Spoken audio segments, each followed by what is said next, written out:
শাসনের ক্ষেত্রে যেটা বলা হয়েছে মনে হয় আপনার গভর্নেন্স তো আসলে এখন সেক্রেটারিয়েটে কিছুটা থাকতে পারে, বাইরে গভর্নেন্স বলতে খুব বেশি কিছু নাই, চলছে আপনার সবাই মিলে কোঅপারেট করছে বলে চলছে। আমি গতকালই একজন বড় ব্যবসায়ী আমার সঙ্গে দেখা কথা হলো, তিনি বলছিলেন যে আগে ঘুষ দিতাম 1 লাখ টাকা, এখন দিই 5 লাখ টাকা। এটা আমি জানি না উপদেষ্টা মহোদয় এটাকে কীভাবে দেখবেন, অন্যভাবে মনে করবেন কিনা, but that's the truth, that's the reality.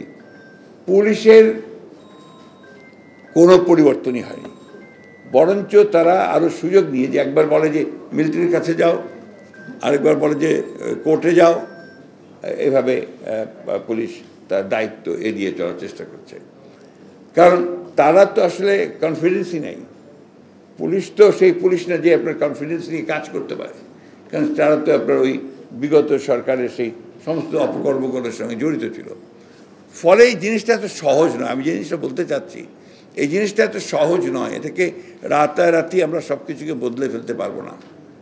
আবার তাই বলে যে আপনার দীর্ঘকালের জন্য গণতান্ত্রিক চর্চাটাকে বাদ দিয়ে এটাকে ঠিক করার জন্য কাজ করতে থাকবো, এটাও আমি ঠিক বুঝতে পারি না। আমি যেমন এখনই কবির সাহেবকে বলছিলাম পাশে, যে কোনো কিছু চাপিয়ে দিয়ে কি কোনো কিছু করা যায়? একটা প্রক্রিয়া দরকার হয়, প্রসেস দরকার হয়। গণতন্ত্রকে তার প্রক্রিয়ার মধ্যে দিয়ে চলতে দিতে হবে।